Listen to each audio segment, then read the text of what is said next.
Merci de rejoindre Dice Therapy pour la 4e saison de Pavillon Noir. Cet épisode et dans les suivants, nous accueillons une invitée spéciale, Smoochie, qui va incarner Héloïse Alvarez, une des jeunes femmes de l'entourage du gouverneur. Sur ce, bonne écoute.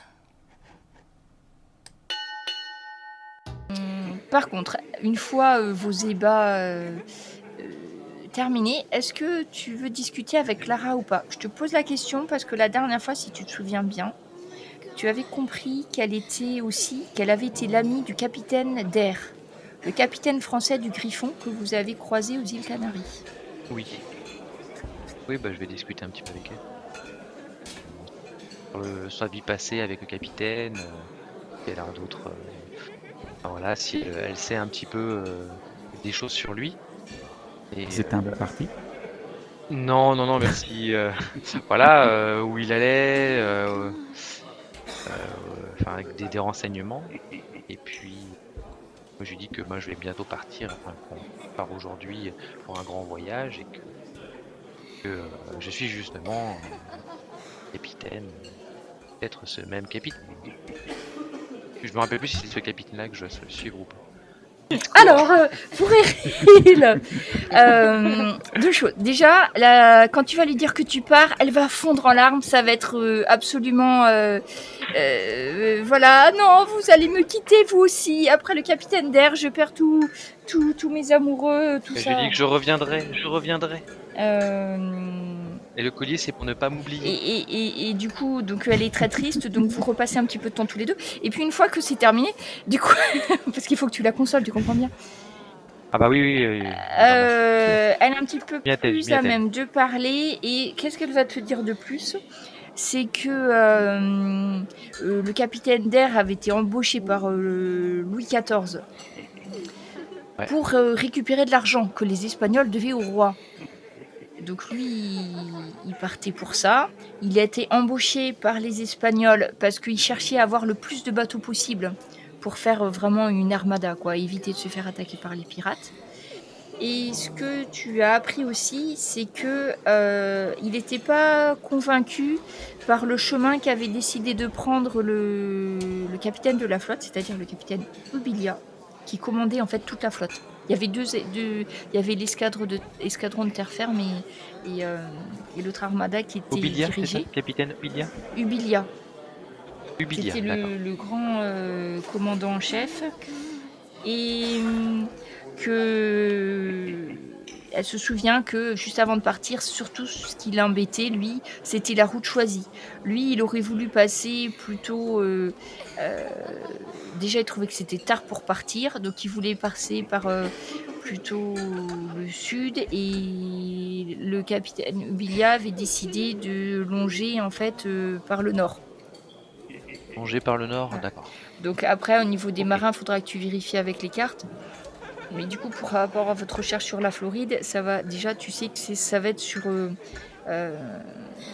la côte est de la Floride. J'en parlerai réduit à un Anne, petit peu les choses. Donc elle va envelopper ça de plein de mots fleuris, tout ça, ça va durer un petit moment. Mais surtout, elle, ce qu'elle en a retenu, c'est qu'il n'était pas content parce qu'il prenait une route qu'il trouvait pas bien pour la saison, que c'était mettre les hommes en péril pour pas grand-chose, etc. Donc il n'était pas convaincu.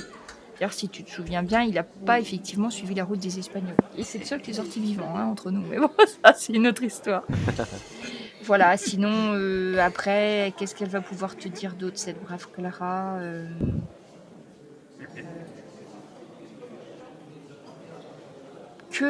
Ah oui, juste avant qu'ils partent, elle a eu la visite d'un homme, un certain Pitt. Elle se souvient plus le nom, mais il avait un accent hollandais. Et elle a, un certain Pitt, elle a trouvé ça hollandais. Très bizarre. Parce que, en fait, il voulait pas du tout coucher avec elle, ce qu'elle ne comprend pas. Il voulait juste qu'elle lui parle du capitaine Der, quand est-ce qu'il partait, combien de temps il restait, etc. Donc, il lui a donné un certain nombre de pièces. Elle te le dit pas franchement, mais tu comprends. Donc, elle lui a donné quelques informations, mais elle est outrée parce qu'il a préféré parler avec elle plutôt que de profiter de ses charmes. Ah là là. Scandaleux. qui est scandaleux. Scandaleux. Franchement, Voilà. je comprends pas. C'est ça. Absolument Elle comprend incompréhensible. toujours pas d'ailleurs. Ouais, c'est vrai, moi non plus. Allez, refaisons l'amour, Voilà. vite.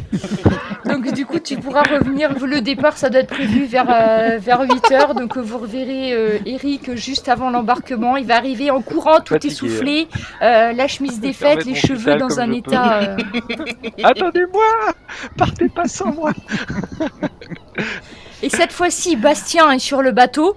Donc il te regarde d'un air Oh. outré que tu puisses être en retard pour l'embarquement. Hein, Eric? Oh, C'est tout de scandaleux, suite, ça. Bastien, voyons. À d'autres. Oui, non mais... Bon, voilà. Mais ceci dit, dès que j'ai un moment, je rapporte ces informations. Donc vous allez prendre vos postes respectifs. Donc Eric, tu fileras la vigie, du coup. Ok, ça marche. Jacques Auguste, comme tu aides le chirurgien, là il n'y aura pas grand chose à faire parce que c'est le début de la traversée. Peut-être l'aider à organiser les... S'il me semble bien, je n'aide pas tu le es chirurgien, je oui, suis pardon. le chirurgien. De- Il faut me reconnaître mes talents. Non, alors non, je tu fais- as raison, c'est que je retardais d'un épisode. Donc du coup, tu peux organiser le théâtre, comme tu l'entends, Au théâtre. hein, puisque c'est ton Ah. domaine. D'ailleurs, tu as J'entends. même hérité d'un livre tenu par l'ancien chirurgien. Tu as récupéré un livre de chirurgien, donc dedans il y a quelques schémas, comment couper une jambe, tu vois, le genre d'indication pratique de Ah oui. chirurgien. Qui peut être utile. Peut être utile. Comment amputer, De- comment serrer, comment garrotter. Ouais, de comment- temps en temps, si tu me dis que tu prends suffisamment de temps pour le lire, on verra si tu en retiens quelque chose ou pas. D'accord. je te Donc reprends. ça, tu es maître sur ce domaine-là, en tout cas à bord. Donc Anne, toi, tu vas t'occuper de prévoir le trajet. Hein. Donc Bastien, il va te donner un coup de main, mais là, tu seras plus à même de faire toi-même.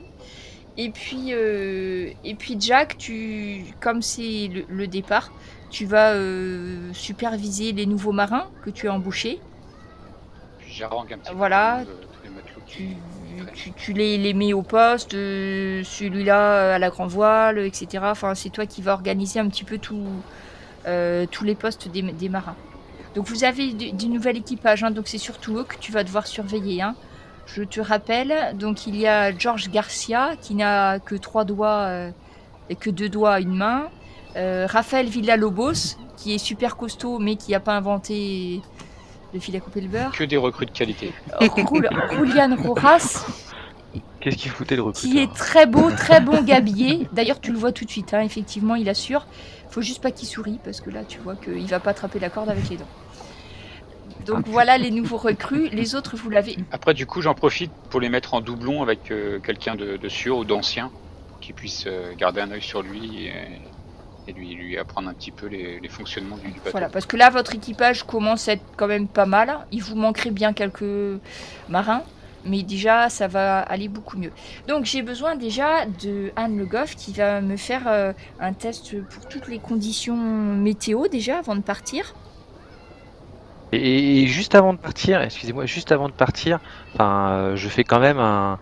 vais quand même voir Anne et Bastien pour leur dire un petit peu ce que j'ai appris la veille, quoi. Enfin, dans la nuit. Même si ça dure pas longtemps, je leur dis juste que par rapport au chemin qu'on va emprunter, voilà, le Hollandais suivait le capitaine. Voilà, enfin, je relève les informations et qui sont passés par le nord, voilà, plutôt que l'autre route qui était prévue. Enfin, et plutôt qui était, ils sont passés par le nord qui était plus dangereuse, quoi. Voilà. Alors, Ah, j'entends l'eau. ça marche? J'entends le vent. C'est bon, vous sentez oui, les on entend bien, embruns ouais. sur votre visage. En fier marin, vous n'êtes vous-même que sur mer, évidemment. Donc vous revivez. Je calfeutre immédiatement les volets du théâtre.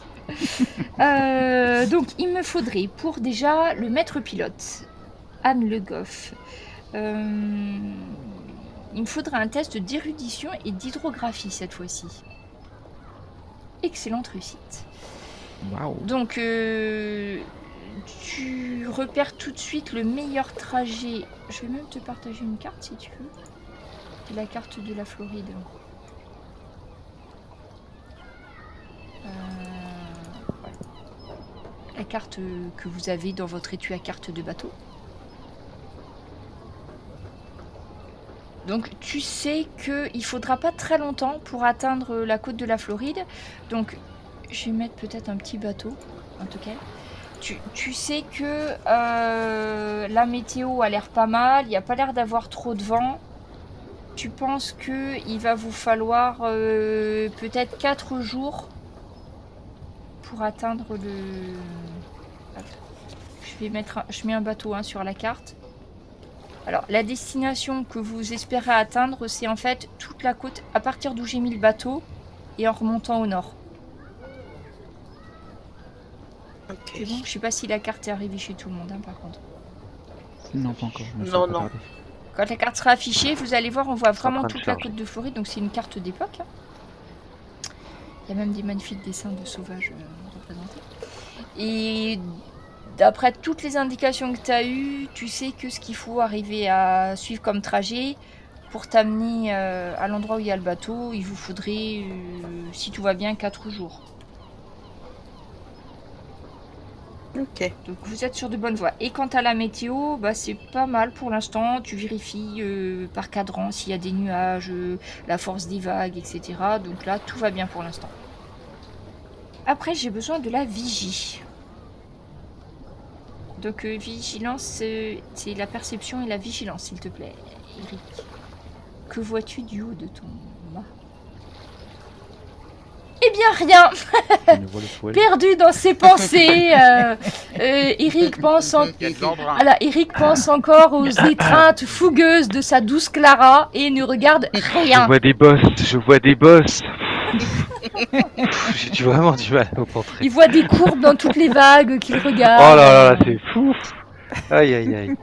Ok, Mais et qui ne le donc serait pas. il va nous rester Jack. Donc là, cette fois-ci, je vais pas te demander par rapport à ton agilité et tout, mais ça va être par rapport à la façon dont tu vas diriger l'équipage. Donc ça va être un test de meneur d'homme avec la compétence charisme.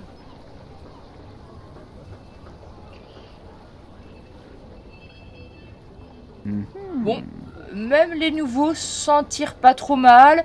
Il y a une ou deux bêtises qui sont faites, un nœud qui a été défait là où il fallait pas, ce genre de choses, après avoir rallié un petit peu. Après, je sais pas comment tu diriges tes hommes, toi, en tant que maître d'équipage. Ah, moi, je l'ai fait refaire. Je l'ai fait refaire jusqu'à ce que ce soit parfait. Voilà.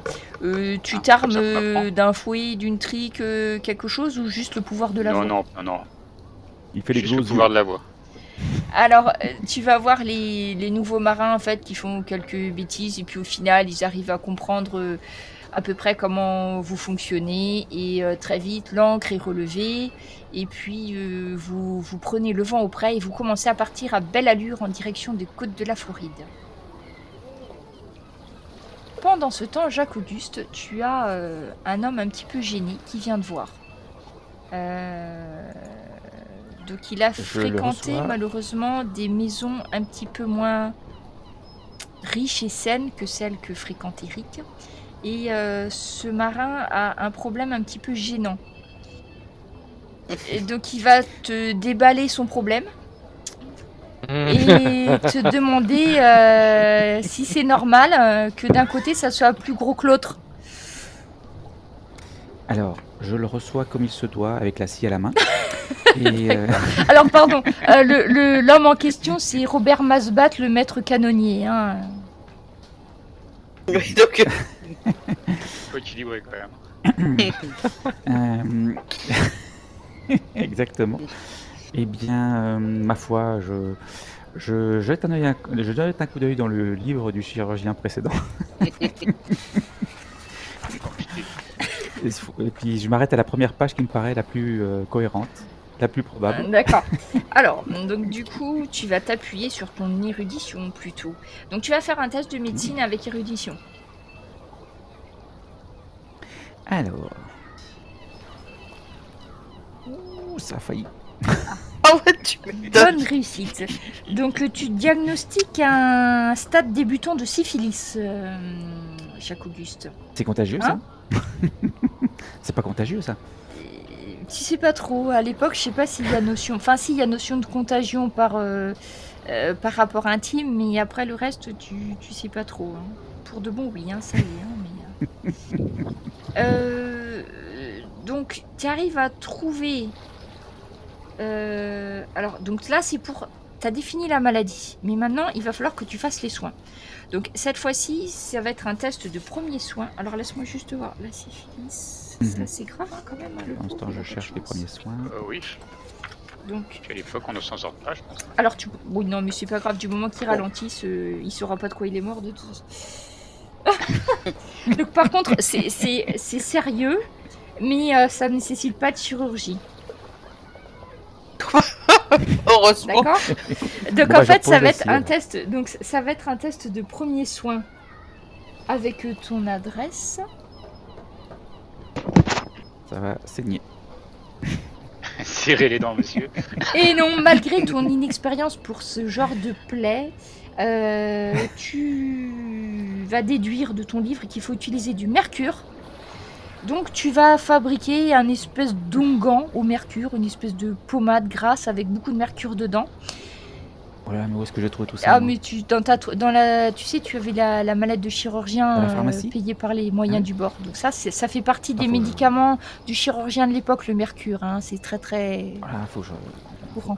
je sache le Pas trouver du déjà. tout toxique non plus et on le manipule avec les doigts sans aucun souci. Euh, Donc tu vas lui appliquer cette espèce d'onguent et tu sais qu'il faut que tu lui donnes un petit pot de ce même onguent qu'il faut qu'il l'applique 2 fois par jour jusqu'à disparition des symptômes, c'est-à-dire à vie. Voilà. Voilà, puis je lui donne une muscade en prime, à mâchonner toutes les... À lécher, tu sais. Parce que je sais pas si tu essayes de mâcher une noix de muscade, j'ai des doutes, mais C'est assez... oui, c'est quelque chose. en prime. Ok. Donc Et il il est a pas besoin très de me payer content pour ça de tes soins. Et donc non, vous ne perdrez pas votre maître canonnier tout de suite. Il va pouvoir encore vous servir un petit peu. Et il me paye pas pour mes bons... En fait, Bon soin. ça fait partie de ton salaire de bord. Après, tu as une prime Ah. seulement s'il y a des blessures et tout et que tu arrives à sauver des gens. Là, ça fait pas partie des blessures de guerre. Donc malheureusement, non. Mais tu as sa reconnaissance éternelle. Oui. Et toutes les filles des Et puis- prochains bordels auront ta reconnaissance éternelle également, pas indirectement. Donc voilà. C'est vrai, Tu c'est pourras quand lui même vendre tes quelque noix de chose. muscade.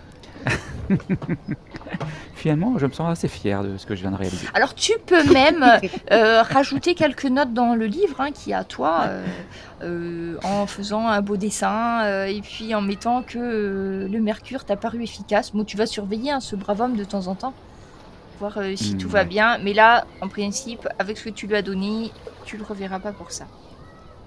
Je précise en note effectivement sur le livre que la scie n'est pas forcément toujours nécessaire. Donc le premier jour se passe pas trop mal, vous avancez bien, la nourriture est bonne parce qu'il n'y a que du frais. Par rapport au Saint-Michel, l'ambiance est beaucoup plus détendue, dans le sens où quand vous mangez, il n'y a pas d'un côté les officiers et vous de l'autre. En fait, ça dépend des quarts, donc tout le monde mange pas en même temps parce qu'il y a les quarts qui vont se croiser. Mais c'est beaucoup mieux. Il n'y a pas la séparation que vous aviez ressentie sur le Saint-Michel. Hein. C'est vraiment... vous travaillez tous ensemble pour le bateau. Par contre, le soir aidant, Bastien va vous convoquer dans sa cabine. Il y a toujours Jean-François qui est dans la cabine, hein, puisque il continue à... Est-ce que pendant la journée... Excuse-moi, est-ce que pendant la journée, quand j'ai pas eu besoin de soigner quelqu'un, et puis de faire des tours de ronde pour savoir si quelqu'un n'a pas besoin, si je le sens pas, enfin pour inspecter les malades sur le pont, est-ce que j'ai l'occasion de lire le livre de l'espagnol? Tu sais, je sais pas du tout où est-ce Oui. qu'on l'avait récupéré. Alors, Je sais que j'en avais vous hérité. l'avez récupéré quand vous avez sauvé les jeunes filles capturées, les jeunes esclaves capturés. Vous vous êtes battus contre des Anglais. Les hommes espagnols qui étaient la main-d'œuvre de je sais plus son nom, mais celui qui était contre d'Alvaro Dante. Et donc sur la plage, il y avait un des hommes qui avait ça dans la poche, qui l'avait fait tomber. D'accord. Alors, Donc j'en il faut... prends, si j'ai pas le temps de tout le lire, j'imagine, en fonction de son Alors, épaisseur. c'est surtout tes compétences d'espagnol. Ah oui, Alors, vous aviez un Oui, peu bien appris, sûr. hein, on avait dit, hein, je cherche. Oui. je crois que je dois avoir quelque chose On comme s'était ça. beaucoup entraîné. Voilà. Donc, du coup, tu vas faire érudition et Ah non, j'ai deux. espagnol. Oui, vous étiez un petit peu... Érudition. C'est un échec. 5. Et voilà, après tout ce que tu sais, c'est que c'est un livre qui traite d'escrime. Parce que ça, il y a des dessins. Alors, tu sais que ça parle de ça, mais t'as rien compris. Enfin, tu dis, c'est des trucs techniques et tout, puis c'est pas... Oui, déjà que j'y connais rien en c'est escrime non pas plus. ton truc. Après, Ouais. peut-être que si Eric regardait avec toi, en essayant de reproduire les dessins, il en tirera quelque chose. Mais en tout cas, tu seras pas à même de D'accord. lui traduire les textes qu'il y a à côté pour l'instant. D'accord. Est-ce qu'il y a des chances que je... Non, il n'y a pas de chance que je puisse retenter le jet ultérieurement, il n'y a pas de Si, raison. tu pourras, mais pas tout de suite. Parce D'accord. que là, On m'a dit que t'arriveras pas à les faire conditions mieux. n'étaient pas favorables. Peut-être si au bout de quelques temps, Moi, j'essaierai peut-être au aussi. bout d'une semaine, tu pourras retenter Jacques-Auguste. Ça marche. Mais effectivement, j'en parlerai à Anne, ma chère cousine, et puis à Eric, Ah oui, il est très intéressé. quand on aura un moment. Et c'est ainsi que s'achève la 4e saison de notre podcast Pavillon Noir. Nous remercions tous nos fidèles auditeurs de nous avoir suivis jusque-là. Nos héros quittent la Havane et se dirigent vers la Floride en quête du plus fabuleux trésor de tous les temps, le trésor perdu des Espagnols. D'ici quelques semaines, nous publierons le tome 4 du journal de Guillaume et nous revenons bientôt avec une saison encore plus riche en or et en aventure que la précédente. Moussaillons, que le vent vous soit favorable jusqu'à notre prochaine rencontre!